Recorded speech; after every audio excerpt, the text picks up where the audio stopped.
It's weird the last home game not being our last game of the season. Do you know when the last time that was? True at the case.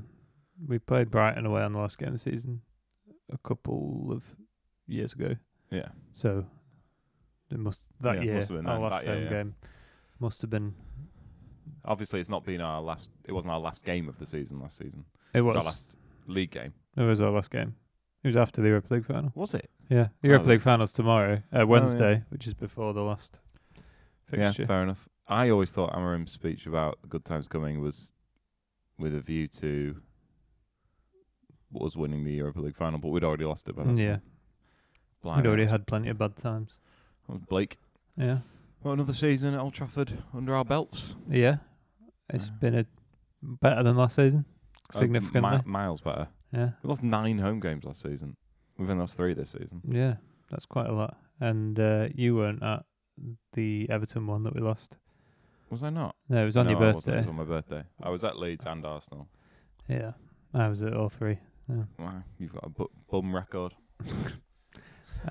Also, the match yesterday, I did something that I've never done in 13 years of going to the game. What's that? I got onions on my cheeseburger. Oh, you did? I didn't want to mention it. You didn't want to make a big deal out of it. No, because I didn't want to discourage you. But I think you really need the onions, because otherwise it's just a big mush. Well, to be fair, I expected the onions to add more of a different texture than they did. It was slightly taller pile of mush. The onions are mostly mush, but they've got a bit of bite to them. A little bit of. They've been boiled for like 10 hours. They're pretty stewed. Yeah, they're pretty good. Yeah. Just help. I would rather crispy onions, but I used to hate onions, but they were, they did a job. That's personal growth. That you've done very well. I might get them next time. I can't really say. Fair enough. But I broke the habit of a lifetime there. Yeah, nice. Obviously, we still went to the same burger van we always go to. Habit, yeah. Don't really know why. There's probably nicer burger vans. Yeah, there's both probably worse ones and nicer ones, and cheaper ones and more expensive ones. But that was the one we went to once when we started going to the game, and see no reason to change it. We won't give them a shout out here because we don't want free marketing. Yeah, they should sponsor us. Yeah, we'd probably have to use the real name rather than the name that we've called them for 10 years, which isn't their real name. Yeah, for some reason we decided to do that. No, but I'm loyal. It's the same guy working there. Oh, yeah. That'll narrow it down for the viewers. Yeah, I'm sure. Not many of them have been there for 13 seasons. Yeah, there's a lot of them have changed. There's a new salt and pepper one. Yeah. Not been there. Don't want to. No. And there's that one right near Old Trafford that must get... Well, I don't know how you get that close to the ground. You can't take the food in with you. Plot that, Yeah, you can't take the food in with you, so I don't know who's buying. Maybe if you're going down the tunnel. Sometimes our queue has been long enough to eat some food in the queue. Yeah, definitely. But no, it was a good day at Old Trafford. Nice. It was sort of sunny. It was sunny at times. Parts. Yeah. And I got very warm because I dressed for it pouring down, and then it didn't. It was quite sunny. So yeah, that was foolish. Yeah. Hopefully it'll be a lovely day next time we go, which will hopefully be in August. Yeah. Long wait now. Yeah. It's a shame. Don't know what I'm going to do with myself. I mean, I'm going to watch a lot of World Cup games probably. Yeah.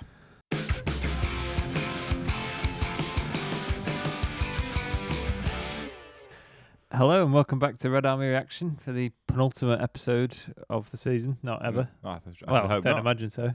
I should hope not. We've got, next season is set to be even more exciting than this season. Yeah, I mean, we've eased ourselves in with how few games we've had. True. Yeah. 40 games to cover, basically one a week. Yeah, I think we've ended up doing like 42 episodes, maybe. Right, with international breaks, bonus ones and stuff. But we might not be doing it weekly over the summer, but we're not. No, we'll keep our hand in. Yeah. Keep ticking over. Yeah. And another win for Michael Carrick's Reds. Yeah. An emotional day at Old Trafford. Farewells, but also hope on the horizon. Yeah. I did say that we've got an exciting next season, but the cycle of United for the past 13 years has always been next season's the exciting one, and then by October you realise it's not going to be that. Hopefully next season. Yeah. Liverpool had that for a long time, the whole next year's our year thing. Yeah. Eventually they did have their year. Yeah, I think we've got more reason to be optimistic this time than we did at the end of last season. Yeah, although last season it could, in theory, only go up. Yeah, true. Yeah, and it has gone up quite a bit. Yeah, but it could get a lot worse from this season. So that's reason for pessimism, I suppose. Thanks for that. Sorry, I am excited about next season. It has been a good end and another good win on Saturday. Sunday. Massively, yeah. In a game, I think games that mean nothing to either team can go one of two ways. And we've seen over the last 2 weeks, there was the Sunderland game, which both teams were like, absolutely resigned to not doing anything important in. Yeah. And then with last game at Old Trafford, I think the mood in Old Trafford was pretty good. Yeah, pretty just generally upbeat. Yeah, everyone was, the sun was shining, as we said. It was nice, and we knew that we had some things to look forward to. We knew we were going to have the farewell to Casemiro, the end of the speeches, and hopefully Bruno getting a record. Yeah, and hopefully a win. And so everyone was going into the ground with optimism, and we got all of the things we expected. Perhaps maybe one thing that we might have got. What, Casemiro goal? No, a slightly different speech from Michael Carrick. Yeah, which we'll talk about in a bit. But everyone got what they wanted out of the game, I think. Yeah, apart from perhaps the Forest fans. Yeah, but they wanted something to moan about, and they got that. So yeah. It was a very open game, which is again more than you can say for the Sunderland game. It was typical of a end of the season game, end to end, sort of a bit of a, I don't know, charity match kind of vibe where anything can happen. No one's really that bothered. Yeah. Thankfully we won. We took the lead very early on with the first goal that I've completely. Oh, Luke Shaw. Yeah, that's another novelty that helped the vibe. It's Luke Shaw scoring his 5th ever goal in his career. Yeah, I think so. Or 5th club goal, I think. Yeah, and he's put him above the likes of Mikel Sylvestre in terms of goal scoring. He's played a lot more games than Mikel Sylvestre has for United. So I don't know how it compares to like Gary Neville. Yeah. He was a very infrequent goal scorer. Gary Neville. And he played a lot of games. I think Gary Neville's probably got around like 10 to 15 goals, maybe. No, I don't think he's maybe 10. I think he's got less. I think he's got about 6, to be honest. Oh well, fair enough. He wasn't a prolific, but it was a good finish from Luke Shaw. I remember he did an interview a few years ago where he, partly tongue-in-cheek, but I do think he believed it, he gave himself as the answer to who's the best finisher at the club. Yeah. And it was a very good finish. It was, a deft, accomplished finish. Yeah. He scored one away at City in lockdown. It was a very similar finish into the bottom corner. Yeah. It's nice to see him score a goal. He's played every single game this season so far. Yeah. He's comfortably got our most minutes. Nice to see him pop up with a rare goal. You wouldn't imagine he'll play as much next season. No, it depends on the market. Yeah. But also, he can't play more in the league next season. Yeah, he could play more minutes. Yeah, he could, I suppose. But he will be a year older. Yeah. The vibe of the game, the sort of the feel of the game for me was a bit like a youth team game. Yeah. It had a lot of the tropes of a youth team game, such as one team being much more dominant but conceding very sort of obvious goals and conceding quickly after they scored as well, which happens a lot in youth football where you just sort of lose concentration. They just lose concentration, and the other team immediately get a goal back, and it's like, oh well, we'll just carry on again. Yeah. And also, I think one player on each team was much better than everyone else. I think Bruno was by far and away the best United player. Yeah. I think all the players had good games. I don't think you can blame other players. Bruno was just on a different level. There's a lot more up for it than some, probably. Yeah, and Elliot Anderson was very good for Forest as well, and got both assists for both the Forest goals, which isn't his main job as a midfielder. He's just very competent at everything. And I think it felt like those two were by far and away the best players on their team. Yeah, and probably trying the hardest. Yeah.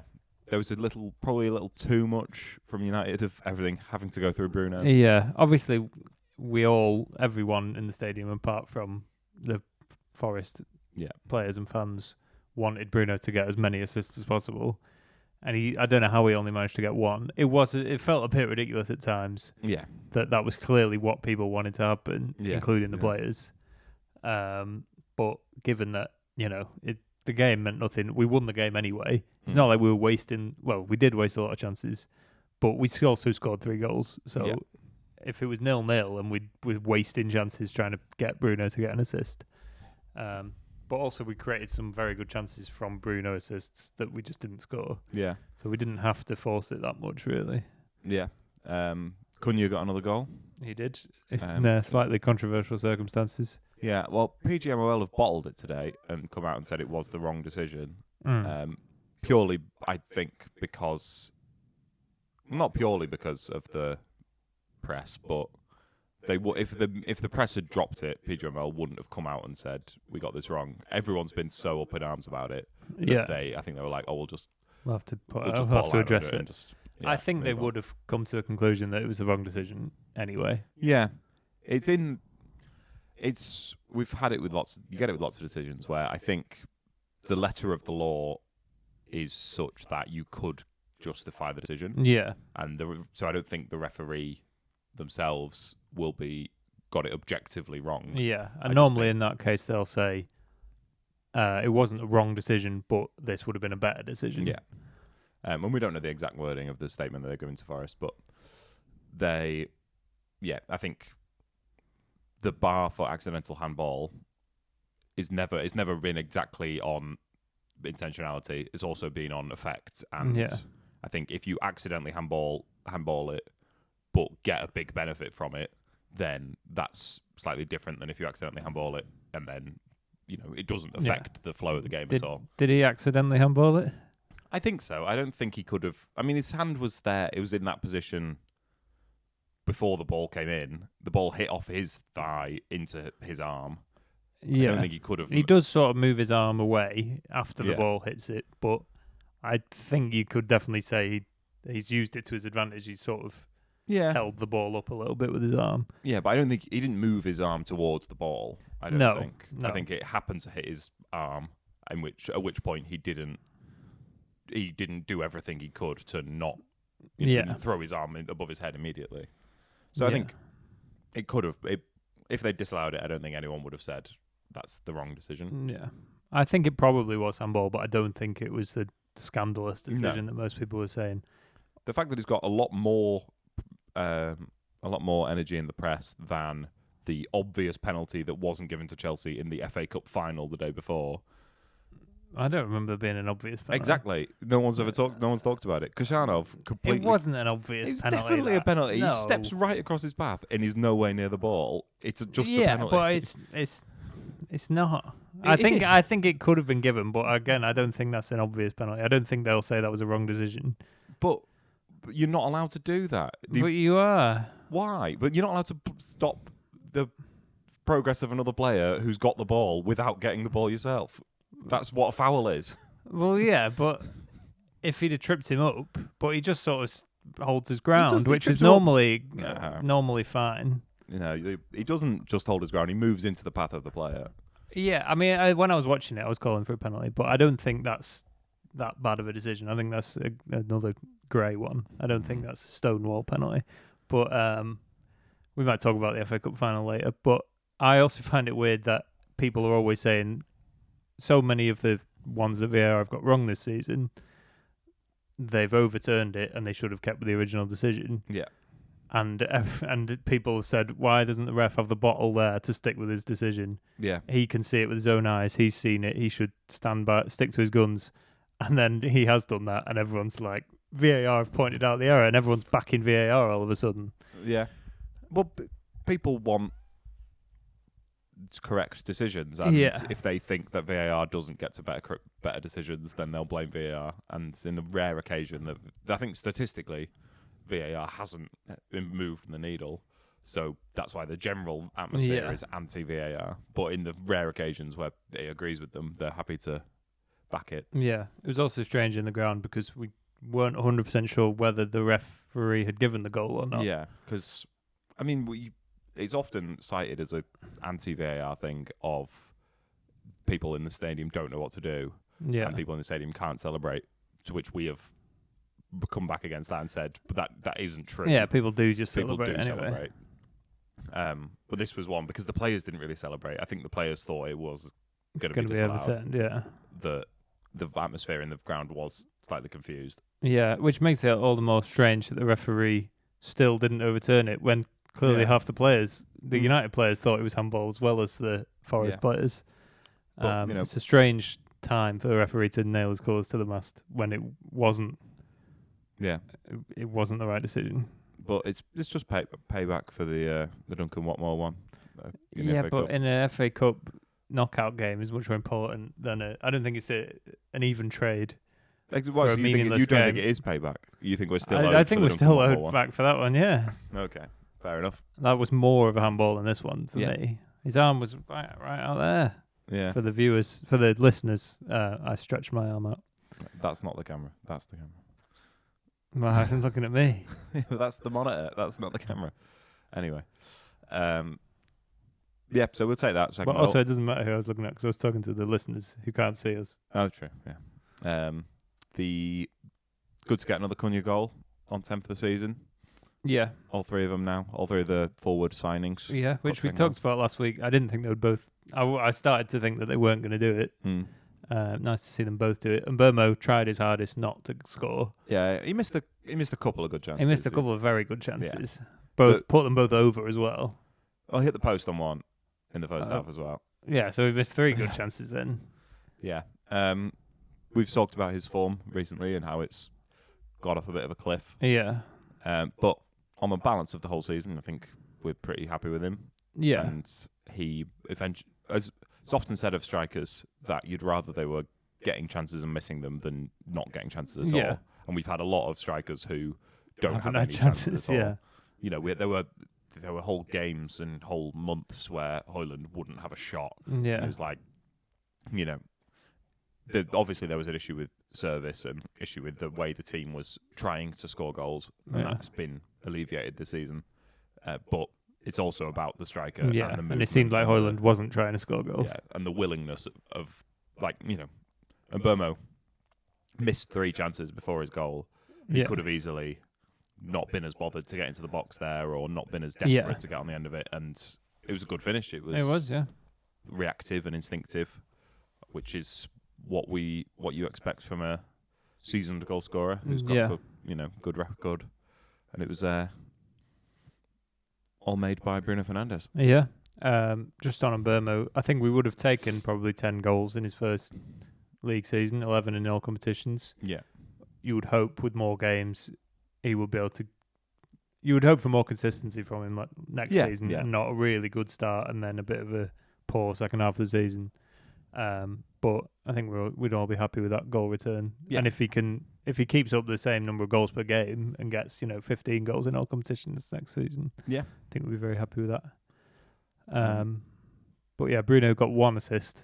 Yes. To match the record. I don't know how he didn't get more, but he really tried. He tried his hardest to get the assist at home, to break the record.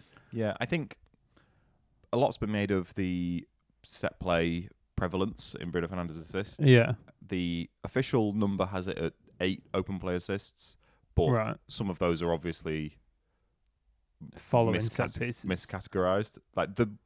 I don't think the one at Liverpool for Harry Maguire should be classed as a set piece assist.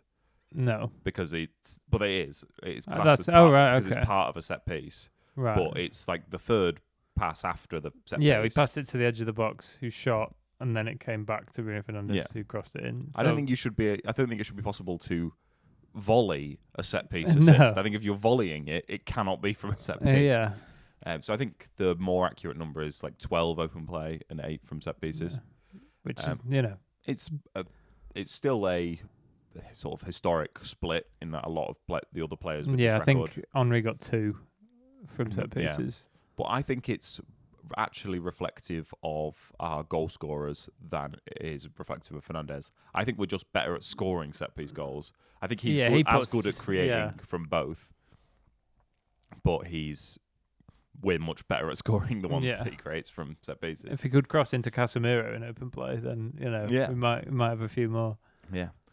And the other remarkable stat is that of his 20 assists, only 3 have come when we're already winning a game. Oh, wow, that's And pretty one good. of those was Mbeumo's yesterday. All right. The other 17 have been when we're losing or drawing to then equalise or go ahead. Yeah. You know, So that's they're pretty good. Yeah. He's beaten, I think, Darren Anderton in terms of the most points gained by assists in a season. Okay. I'm surprised they've got the stats for that. I mean, obviously, you could go back and work it out, but I think he had like 17 and Bruno's got 21 or something points gained from assists. right. He's obviously a remarkable player Yeah, I think he's one behind the all-time record of big chances created. in a season yeah. or in a game. With he's got- I think he's got 43 and De Bruyne got 44. So he could do that. He's got Hopefully, one with game his record-breaking assist against Brighton is also a big chance. Yeah, we need, not to bombard people with too many stats, but we need 2 more goals to be our best goal-scoring season post-Fergie. Oh, okay. So So- we're 1 goal behind currently. I think so, which is probably one of the Ollie seasons, but I can't remember which. All of these records could hopefully fall on the last day. I think I'd really like to see Fernandes go ahead of the record, Yeah, that'd be nice. because, you know, he's not had as good a season as Henry in the season he did it when he got 24 goals and 20 Yeah. assists. He's probably not as good a season as the season De Bruyne got it. Yeah, neither of them won the league though in their No. seasons, their record-breaking seasons. And both of them won PFA Player of the Year. Yeah, which So- he probably will do. I think so. PFA have tweeted a lot of graphics with them two, with holding their PFA Player of the Year trophies and Fernandes alongside them. I would like to see him win that as well, and hopefully he can get the record on the last day, just to go, just to set himself apart. Yeah, He is a remarkable player. We love him a lot. yeah. It looks now like he's going to stay. I would expect so, yeah.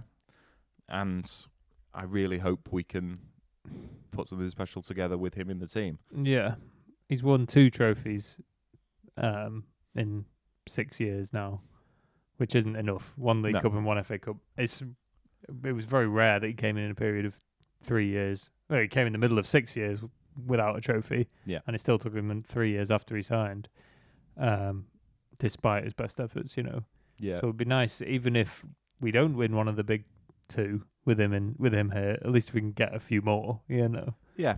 There's a couple of players who deserve more trophies. It's a difficult concept, deserving more trophies than you win, because the way to deserve a trophy is by winning it. Yeah. But I think most people would say that De Gea and Bruno's contributions to the team, their level of quality over their United career, is consistent with someone who wins trophies at United and have happened to be in teams that aren't set up to do so, with the wrong manager and the wrong recruitment around them, has led to them having quite disappointing tallies for these things. Yeah. But both of them have got, and Bruno's now got the record for the Sir Matt Busby Player of the Year award. Bruno's got Is he 4, is it? 5. Wow, okay. De Gea's got 4 and Ronaldo's got 3, I think, at the top 3. He another accolade, another string to his bow. Yeah, he's been undoubtedly our best signing of the post-Fergie period, which always seems to be the milestone that we use for United records. Yeah, it's difficult to argue he was a better signing than Van Persie. Yeah. He's that, if you want to go, you could take in Fergie's last signing. He's better than Wilf Zaha. Yes, yeah, certainly. How many signings did we make after Van Persie? I think Van Persie was probably quite late in the summer, wasn't he? Yeah, he was. So you could probably, so you can't include any others. I think Van Persie was the best in that window, and then every window since, Fernandes is eclipsed. Yeah, there've been some good signings, but they've not all been duds. No. But very few have had the impact Bruno's had to be our best player for that long. Yeah. And like I say, I think there was speculation of him leaving this time last summer. Yeah, the quite club was on a real nadir, and you couldn't really have blamed him for leaving. No, and we were clearly open to the possibility of him leaving. Yeah, and I really enjoyed what he said in his interview, where he said, the club was struggling, the team was struggling, and it didn't feel right to leave them while they were struggling. Yeah. In sharp contrast to some of the legends we've had Nemanja Vidic, who signed for Inter halfway through the season when we were struggling, rather than fight and stick it out when he was a big. Yeah. His drop off in form was cited by many as one of the reasons we were much worse that season. Yeah. I think Fernandes is a fine. What's the word? A steward. Yeah. Of the club, and has been an exemplary professional. Yeah. Time here. Does that mean when we start doing well, he'll bow out and let us get to the top without him? I don't know. I can't see him doing what Mo Salah's done, of sort of kicking up a fuss and signing a huge contract and then agitating for a leave and. Yeah, I hope not. That's not how you want your legend to live. No, trying to stay at the top level beyond your own and not having the self-awareness to realise when you aren't able to contribute anymore. I think he is very capable of contributing this level, as we've seen. He's had one of his best seasons, probably his second best season in a United shirt. Yeah. And I think he would say he's got plenty more games in the tank. Yeah, it's been quite a quiet season for him in terms of number of games. He loves playing games. When we got to the Europa League final and got to the season where we got to both cup finals and the Europa League quarter final, he played a ridiculous number of games. I think he was up there. He's up there in terms of the most ever games played in a season. Yeah, and between club and country, he ended up playing like 70 games or something ridiculous. Yeah. He and even then he didn't miss any through injury that season. So he's a remarkable specimen as well. Yeah. That might change over time. He's a few years older than he was this season where he played that many games. But hopefully he can step up and be that player for us in the Champions League as well next season. Yeah. Because he's never done much for us in the Champions League because we've just not been very good in the Champions League. Hopefully, yeah.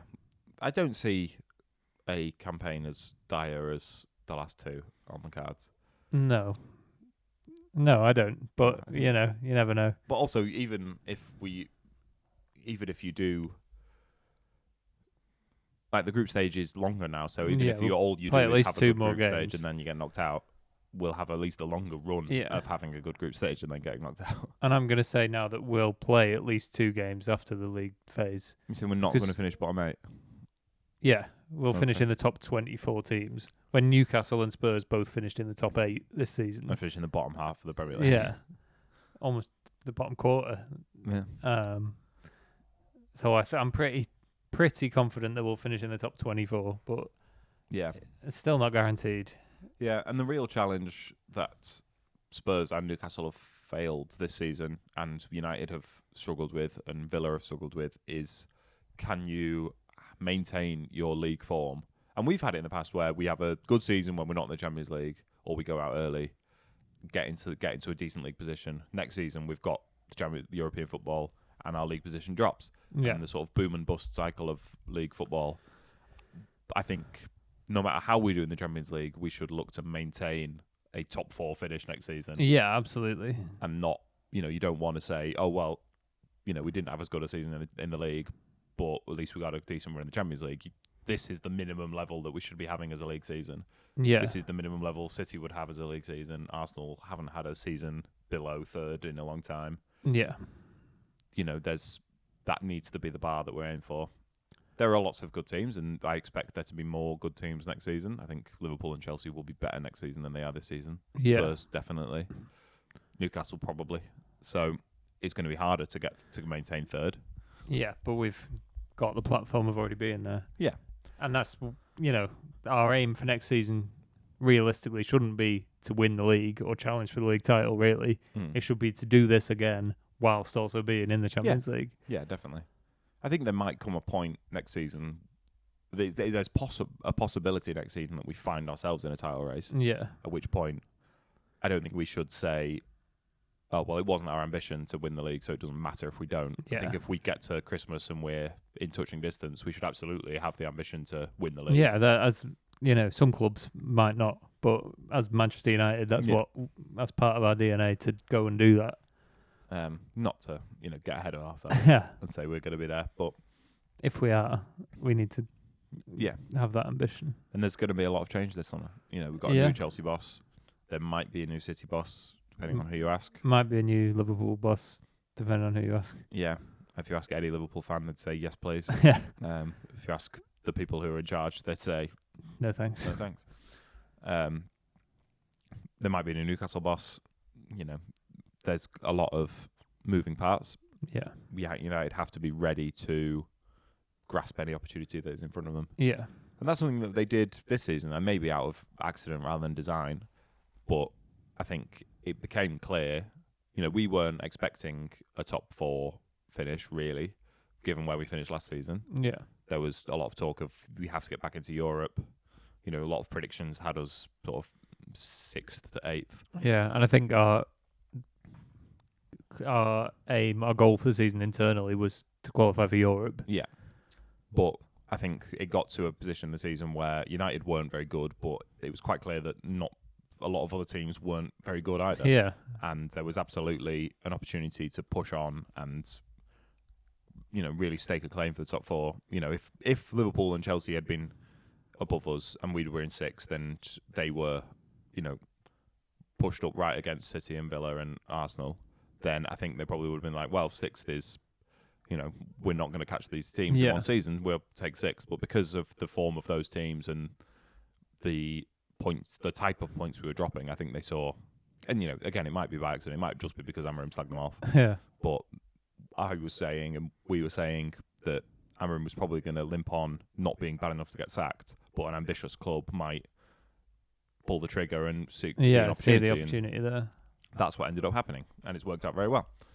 Yeah. We have been helped slightly by Liverpool and Chelsea, but to end up finishing in the Champions League so comfortably is not what we expected. No, definitely not. Any other talking points from the game? Obviously, there was the Forest goals. Yeah. Both very similar. Yeah. Poor defending, really. Poor marking. The second one was strange. It just seemed like... Casemiro lunged in for a bad tackle. Yeah. Their player was still down, and it just seemed like most players on the pitch sort of stopped. Yeah. Apart from Gibbs White, who made a great run and a good finish for the keeper who didn't move. Yeah. It was a strange goal, really, but very odd. Again, you can put most of that down to... Well, I hope you can put that down to being the end of the season. Yeah. And just that it was that kind of game, Yeah, we've said before, we do concede too many goals. I think that's something that they... you've got to get the balance right, and it's hard to argue that they've not got the balance right, given how many points we've picked up. Yeah.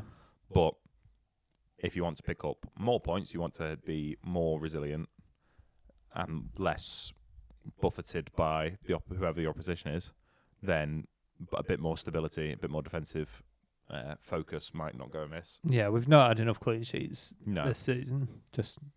That's I think out of the question. Yeah, I think it would have been... We haven't had back-to-back clean sheets in like 3 years or something in the league. Really? Wow.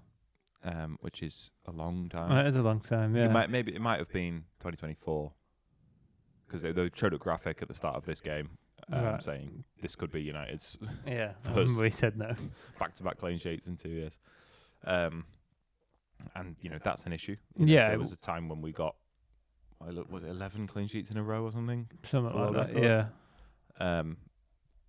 Obviously, we're unlikely to achieve that again, but it would be nice to go, a couple 2 of games, 2 or 3 games against weaker opposition and being able to reliably keep clean sheets. Yeah, I think we saw those issues as evident as ever yesterday. Yeah.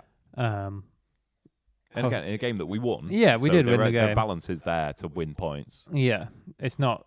Yesterday wasn't the issue, but if we are to get better, that's one thing we do need to put a stop to, is those just stupid goals. And then, goal difference and things like that can make a difference. Yeah, it might decide the league this season. Yeah, and we should have won yesterday by more goals, I would say. Yeah. Should have taken more of our chances, and they took their 2 chances, basically. Yeah. No, they did have a couple more. Lamon's made a couple of saves, but the defending was poor for both of their goals. Yeah, and one of the reasons for that might be alleviated by the other big event of the game, which was Casemiro's farewell. Very good segue. I don't know if it's the sort of... I don't want to use the word desperation, but I think United fans are desperate for a hero. Yeah. In a way that they were not. They were less sentimental earlier, during the Ferguson years. Yeah. But just because they had so many great players. They had so many great players. I think the sort of 3-4 seasons that Casemiro's had, 2 of which he's been quite poor for. I think the adoration for him yesterday, I think just because he's obviously a legend of the game. Yeah. He's got more Champions Leagues. No one's got more Champions Leagues than he has. He's obviously a very accomplished midfielder. And he clearly does love... He loves playing for United. But this was as if one of our greatest ever players was retiring. Yeah. People, a little bit. And, obviously, I'm not going to compare him to... There have been other players that have come through who haven't had nearly as much adoration. Yeah. And, that's not their...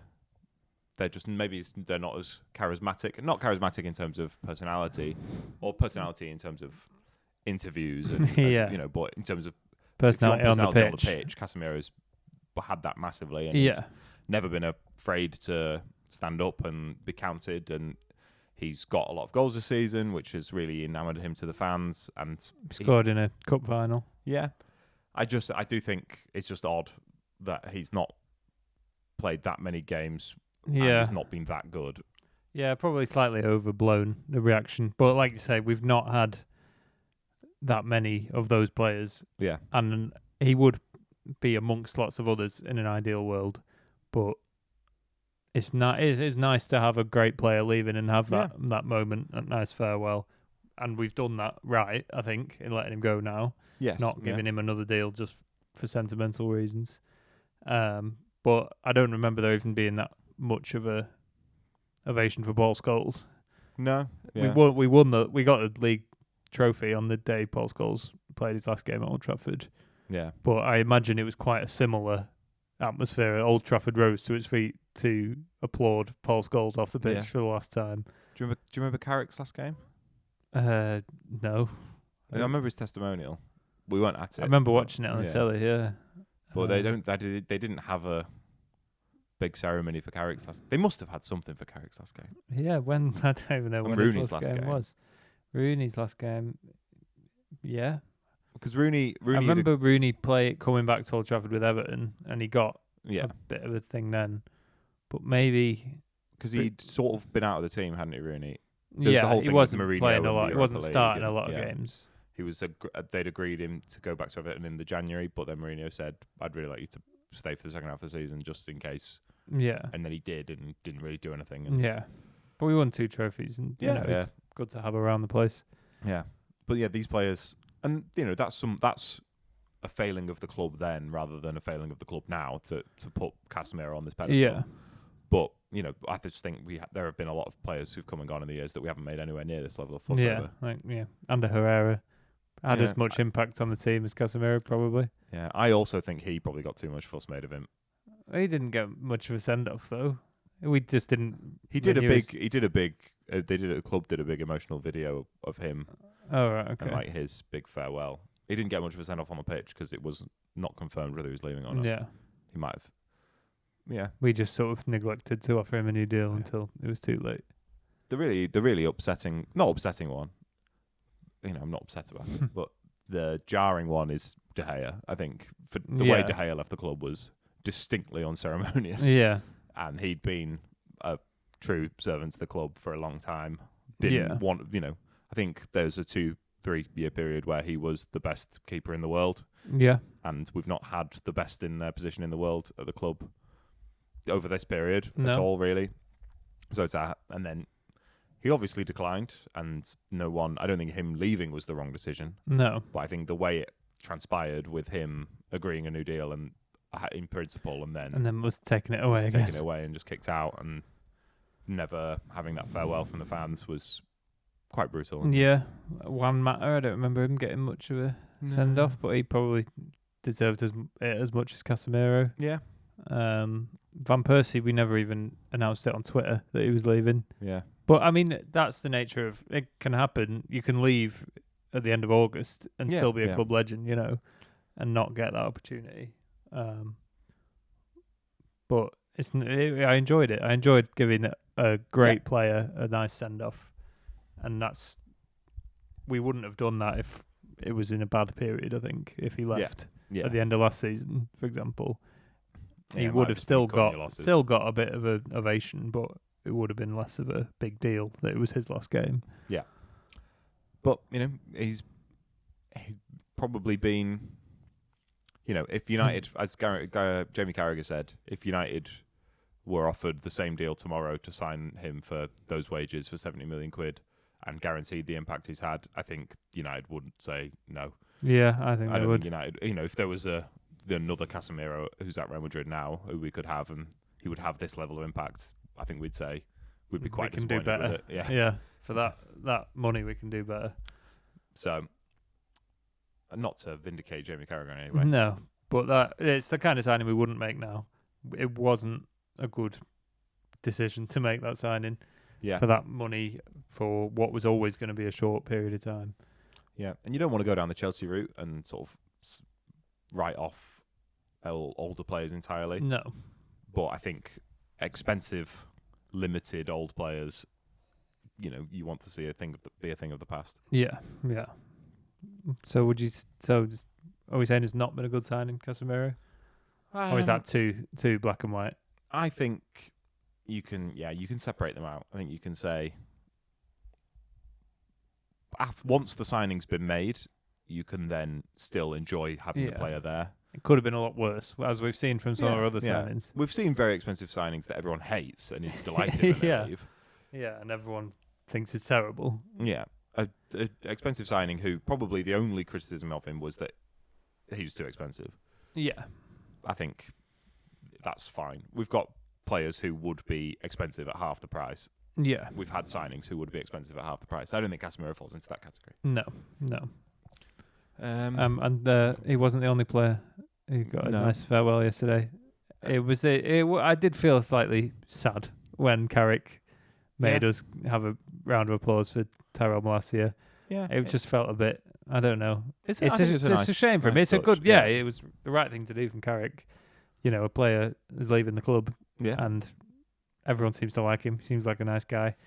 He's worked hard. He's had a very tough time of it with injuries. I don't think he's got any attitude issues. He's just not very good. Yeah. He needs to rebuild his career, really. Yeah. Maybe, I don't know where that's going to be. Possibly back in the Netherlands. Yeah. He needs a... It'll be a much lower level than United, I imagine. Yeah. But, good luck to him. I have no ill will against him. Not. It was just a bit of a, I don't know, sad moment really for him. It's a cruel sport. It is, it's a short career. It can, you can have the world at your feet and then your body can let you down, and there's not a lot, it's not anyone's fault. I don't think, he would hold a grudge against the club. I don't think they've forced him to play in scenarios that he shouldn't have, and and lots of people thought it was crap even before any of the injuries. Yeah, and that's that can be the case. Yeah. United's a very difficult place to come through, and not a lot of players have come in and got better. Yeah, and he was one who was going to need to come in and get better. Yeah, and he didn't. Really stagnated. Yeah, he missed a whole season through injury, which for any player is really tough. Almost 2 years between appearances, which is an incredibly long time. Another player who has been very absent this season, we've had an update on.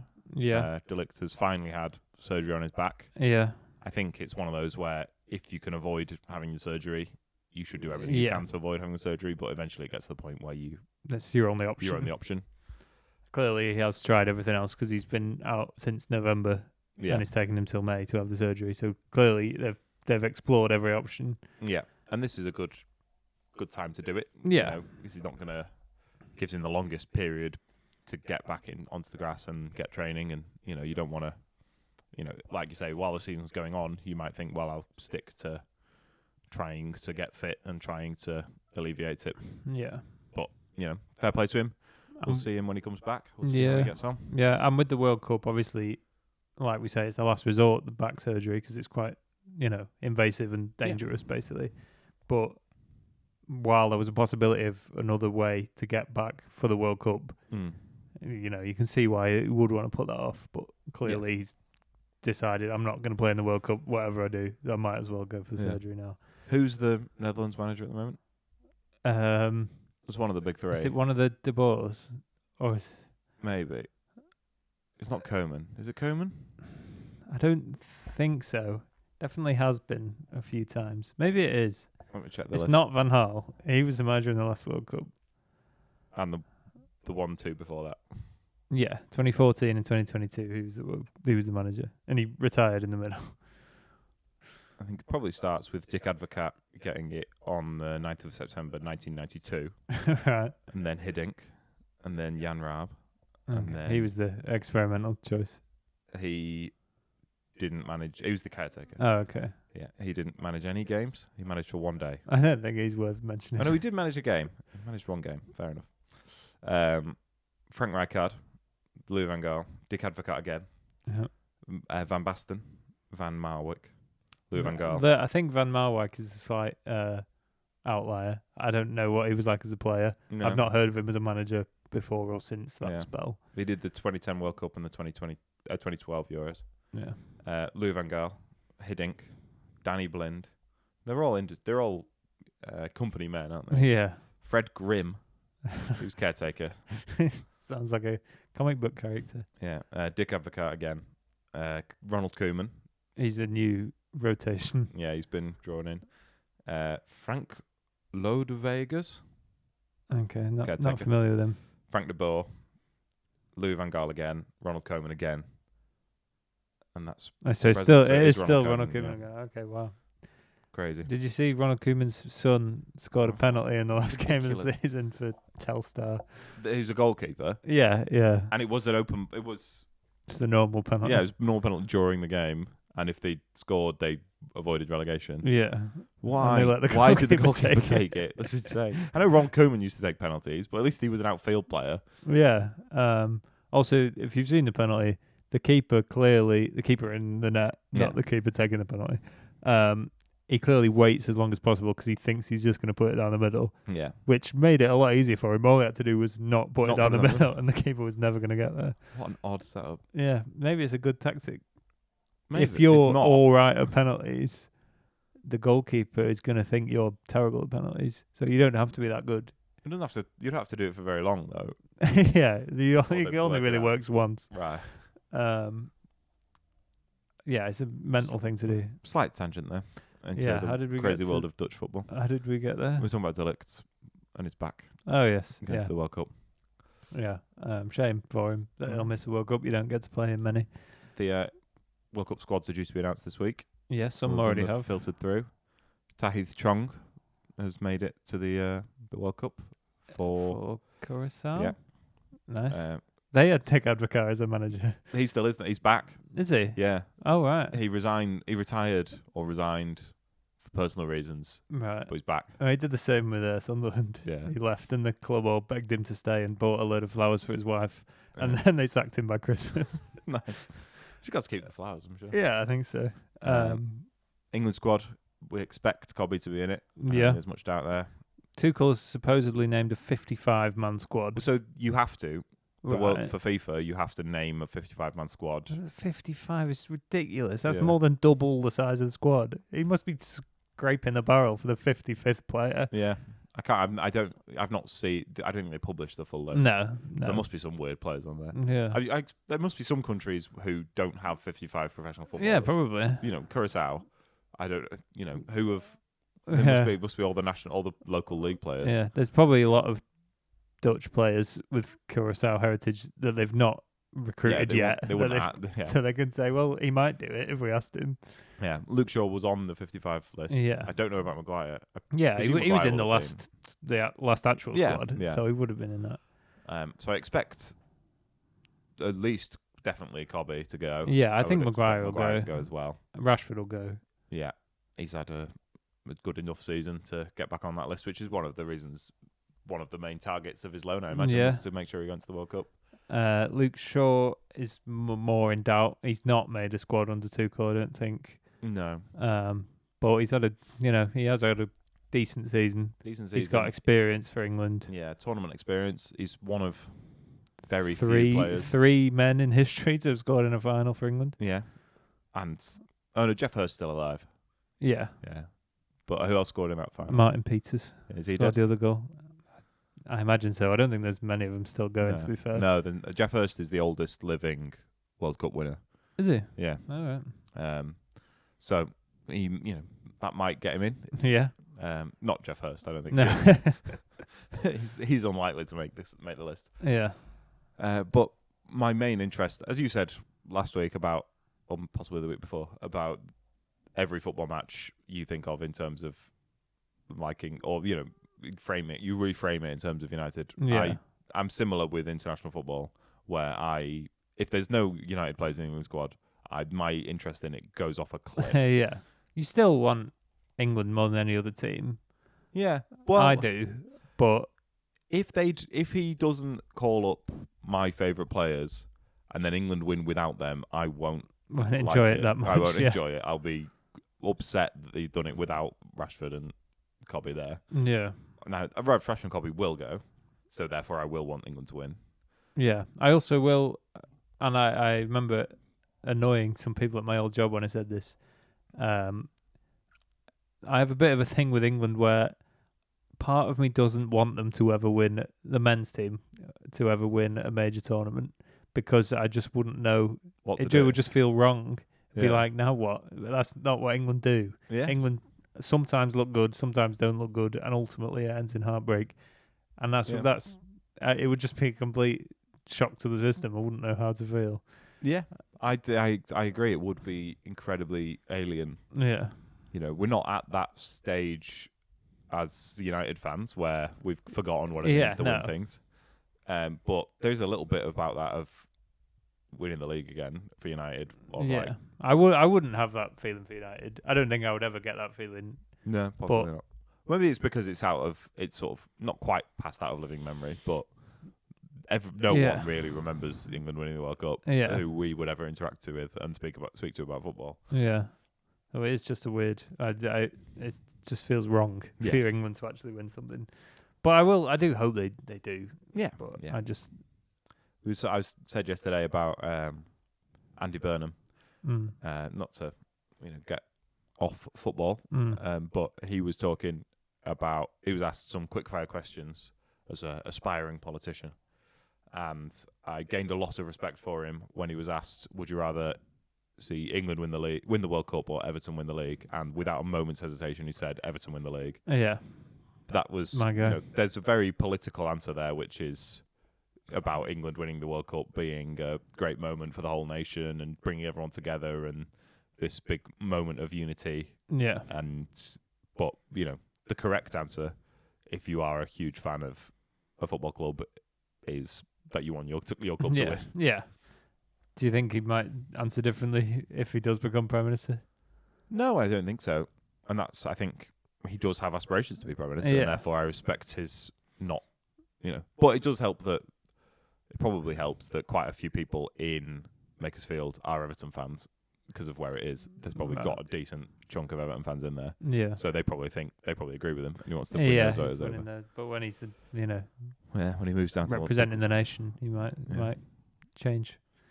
We'll see. He wouldn't be the first person to say different things when they are Prime Minister to when they were trying to become the Prime Minister. No, I don't think so. And there are worse things to say about policy. Yeah.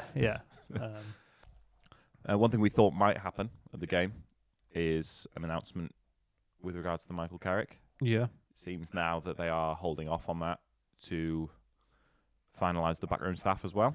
Yeah. Or certainly finalise which members of the backroom staff are staying. Yeah. Which is fair enough. Yeah. Nice. Reports came out in a few days before the game that it was done, basically, and that he will be the manager going forward, which we all know.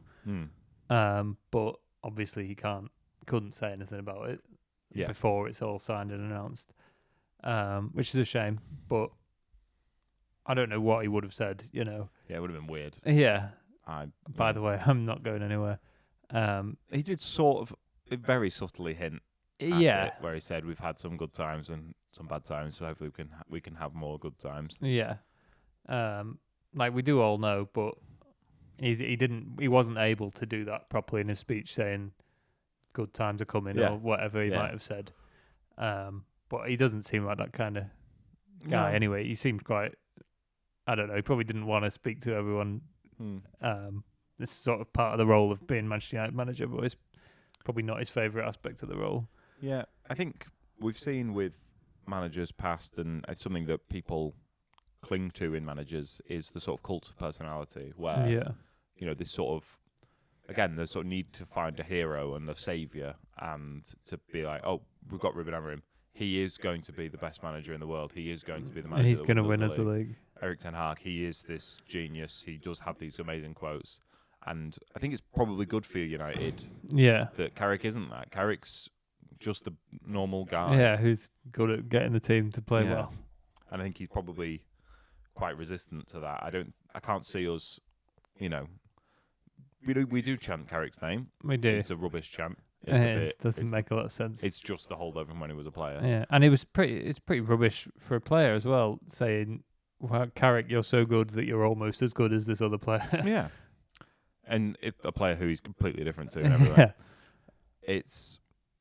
I don't see Carrick fitting into that mould of, here's the saviour, here's the man who's finally going to fix all of the problems that we've got. Yeah. And that's probably a good thing. I think it's probably good to not temper expectations, but the amount of pressure on a manager who gets that reputation, because United fans are so desperate to win the league again, desperate to be the best club in the world. The person who might bring that gets all of this put on them and all of this, pressure that I think Carrick's probably going to be quite resistant to, and just be, I'm just going to keep winning games, and Yeah, and I think he wants the players to be the face of it rather than him. You know, more power to him. I think that's the right approach. It's working so far. Yes, I think the word is that Steve Holland's going to stay. Yeah, which a lot of people have cited as a very important. Yeah, because there were times, and when Carrick came in, it was as an interim, and part of the reason he supposedly got the job over Solskjaer was thinking too much about the long term, and we were clear that this was only for 6 months. And Steve Holland supposedly only signed on for 6 months and couldn't do after that, but they seem to have persuaded him. Yeah. If, there may have been a check with his name on it. That might have swung things for him. Yeah. And then there's talk of a couple of additions from externally. I'm just going to check their names because I've forgotten them. Shocking. Hang on. Is it one of them? Is his name Danks? Yeah, a coach that he had at Middlesbrough, who's now at Bayern Munich, called Danks, and set piece coach who was at United and then went to Spurs, called. I'm sorry. Called Andreas Georgsen. Not a funny name. I don't know why you find that so funny. So that's something that I would be encouraged by.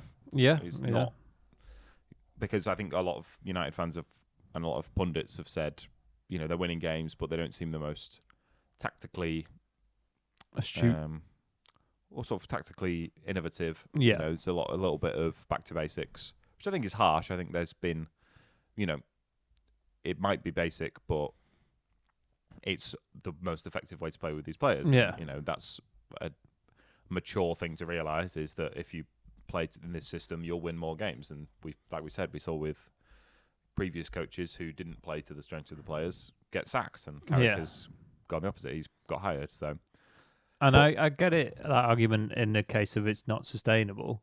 But if you're just saying they might be getting results, but they're not always playing very well, it doesn't really matter. If we can carry on not playing very well but winning a lot, then I don't really care. Yeah, I agree.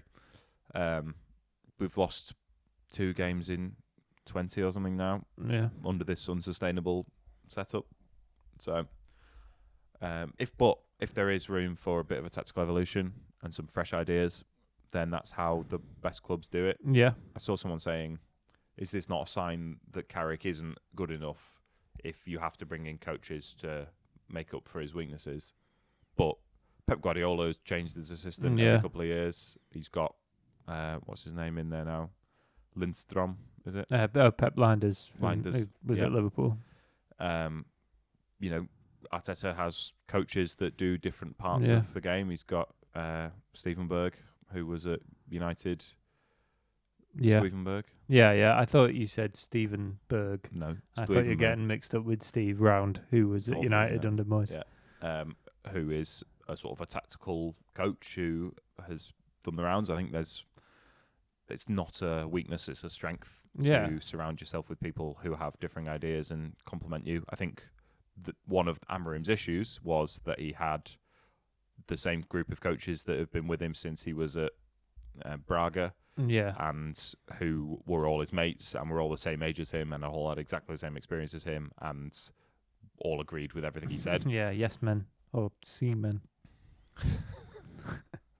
Didn't do that on purpose. It was good there.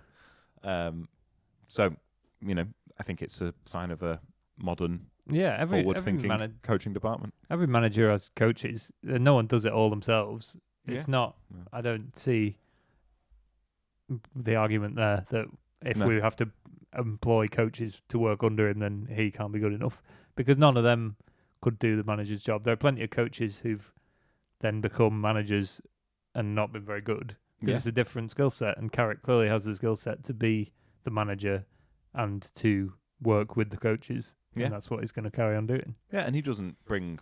I don't think anyone's saying he brings nothing to the tactical setup. I think there are key similarities with how we play and how Middlesbrough played, and how United played when he was a coach here. The sort of we saw for the second goal. There's a great passage of play there where he sort of blends together quick vertical passes to sort of get us up the pitch, and then small intricate movements in sort of short bursts, and then dribbling, getting the ball out wide and crossing it in.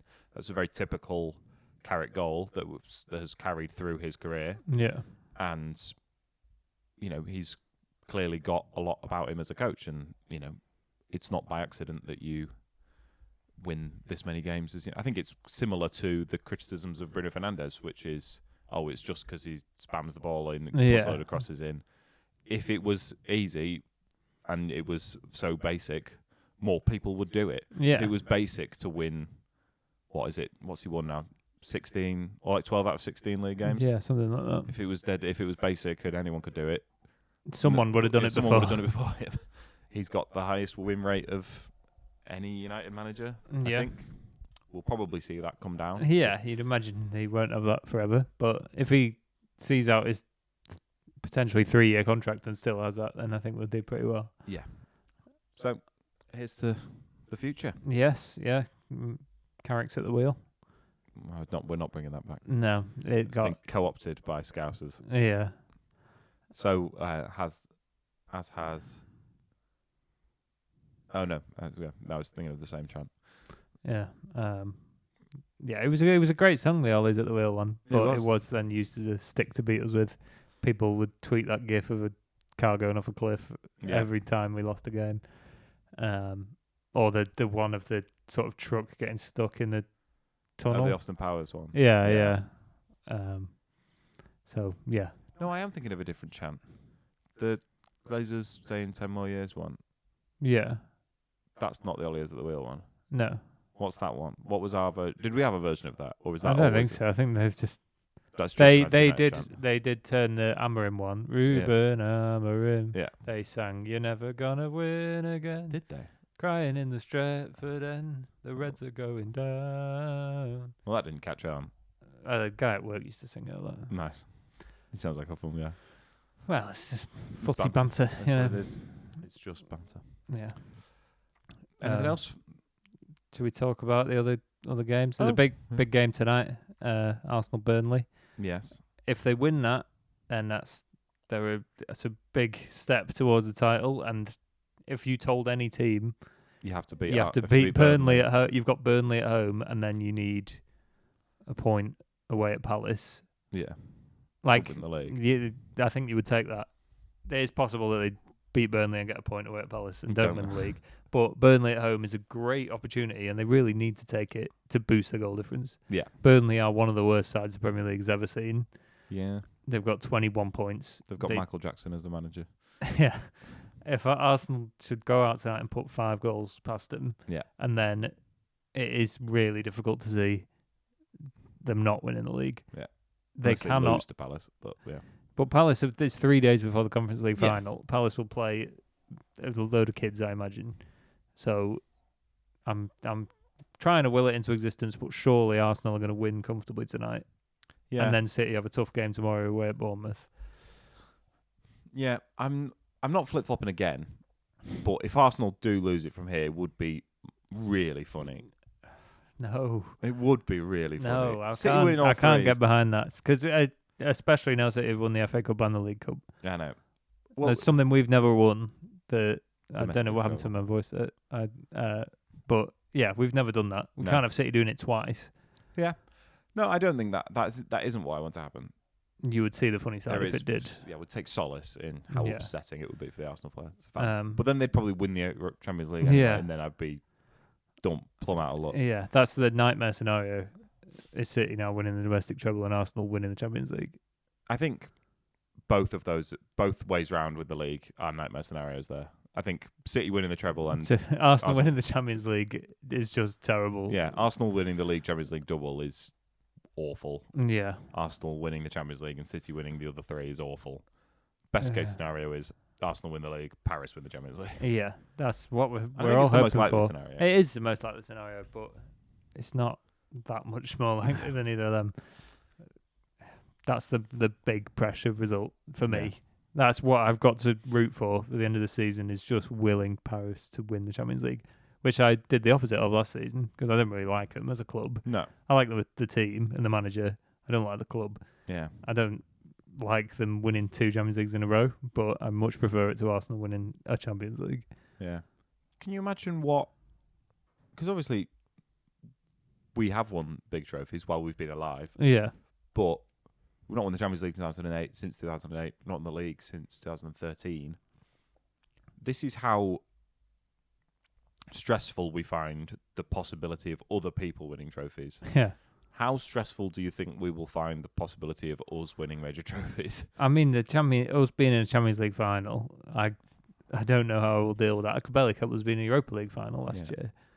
Yeah, we nearly fell out just because we were both in such reacted an awful differently to United that game. But we had a nice kebab there. We did have a lovely kebab. I know I would have cried if we'd have won that game last season. I had a lot of pressure on that in my head. United in a Champions League final, I won't be able to enjoy a second of that game. I know that for a fact. I don't think I've ever enjoyed a second of United being in a final. No. But it's worth it when we win. Oh, yeah. And it's not about enjoying the match. No.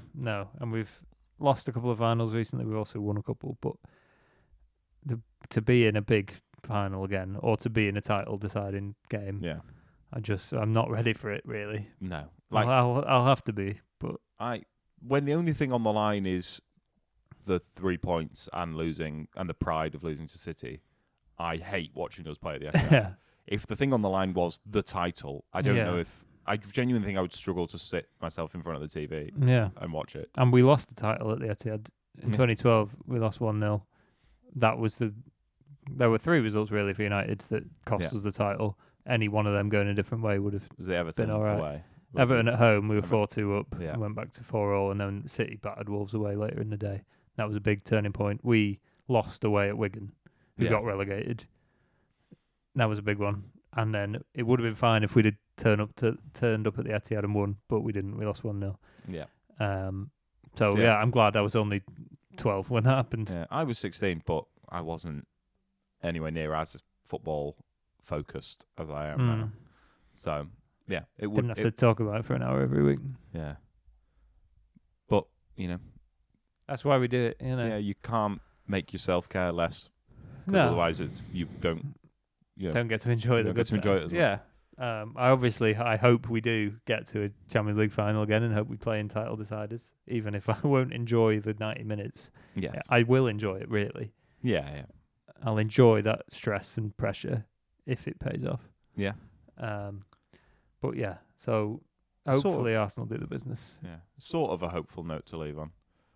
Yeah. I hope that we have games that we find incredibly stressful again soon. And I'm confident that we will. I'm more confident than I have been before. You know, we've had too many games in the last 10 years, games that if we lose, no one Doesn't really cares. matter. Yeah. We've had games that if we've lost and no one outside of United has cared. Yeah. And that should never have happened. Every other team should be praying for us to lose and delighted when it happens, rather than just like, oh, United lost. Yeah, that's happened again. Yeah. And I'm glad now in this season that what I said in that viral clip last week, where not going to react to me saying that. I agree. It massively broke the internet, I would say. That I do have, I'll watch the Champions League final wanting one of the teams to win as if it's my team. You know? Yeah. Because United aren't in any finals, I'm glad I will be able to watch all the finals and have a dog in the fight. Yeah. Although it didn't go well in the FA Cup final. No. Europa League final on Wednesday. I don't really care. Fair play to Villa if they win it. They'll be happy. It'd be nice for them, for Unai Emery, to win a trophy with how good he's been as their manager. So you wouldn't put Villa in a position where you want to make sure we have a better season than them? I don't really care about us having a better season than Villa. I want us to have a better season than City, Arsenal, Liverpool, Chelsea. No, that's fair enough. Leeds, but we've definitely had a better season than Arsenal, Chelsea, than Liverpool, Chelsea, and Leeds. Yeah. Well, maybe in the relative position of Leeds, them getting to the semi-final and staying up is probably. Yeah, possibly they've overperformed their expectations this season, which we have slightly, but I don't know. Yeah. Anyway, but I don't care about us having a better season than Villa. I don't care about them winning the Europa League, really. Fair enough. Playoff final, I'm intrigued by the whole Spygate thing, but there's often a team that I would love to see get promoted. There won't be, whether it's Hull, Southampton or Hull Middlesbrough. Yeah. I don't really want Southampton to come back up, especially after they've been. Yeah. But just because they've just gone down. Yeah. It's just boring. Yeah. But I don't really care about either of the teams. But I'm glad I can watch the Champions League and support one of the teams. Yeah. Nice. It'll be fun. I'll enjoy that. Hopefully. Will I enjoy that? I've just said I don't enjoy watching my team in those games. You'll enjoy it if they win. Yeah. Right. Yeah. Well, thanks everyone for listening again. Is that all we've got for today? I think so. I've not got. Yeah. Brighton away next weekend. Yes. Make sure you tuned in next week for, I imagine, a look back at the season. Yeah. The first season of the podcast. Well, you could do our best bits. Yes. Our favourite moments from the pod. Yeah, we could. It's not really a moments pod. No. Is it, really? No. Have we had moments? We've not had unexpected moments, no. From a guest or whatever that made a hilarious anecdote that made us all laugh. Doesn't sound very good. It sounds a bit boring, this podcast. Don't shine daylight on the match. No. But we should react to our predictions from the start of the season. Yeah. We should talk about them, what we got right and wrong. Yeah. Probably a lot wrong, but predicting is really hard. And even people who know a lot more about football than us can't get it right with any regularity. So yes, it'll still be fun to look back. The Opta supercomputer has most likely gone 0 for 20 in terms of positions. Really? Yeah. Wow. They had Arsenal second, which is I think the only one that could still happen. Right. Doesn't sound very super to me. No, I mean it's not a supercomputer anymore. In the model that Opta use, you can run on your laptop. Yeah. It's just a computer. Yeah. It's a program. Yeah. There are football prediction models that are much more intensive, but Opta don't have one. Yeah, and they'll probably get a lot wrong anyway. Oh, because there's so much you can't predict. Exactly. Could still be fun though. But yeah, thanks everyone for listening. Please come back next week and we'll maybe talk about our plans for the summer as well. Yeah. Both United's plans and our plans, and personally. Yes, and for the podcast. Oh yeah. So thanks everyone for listening. Make sure you stay subscribed, I hope you all liked the clip that we put out this week. More where that came from, hopefully. Oh, yeah. If I can get my finger out and make one. And we'll be back next week, so we'll see you out there.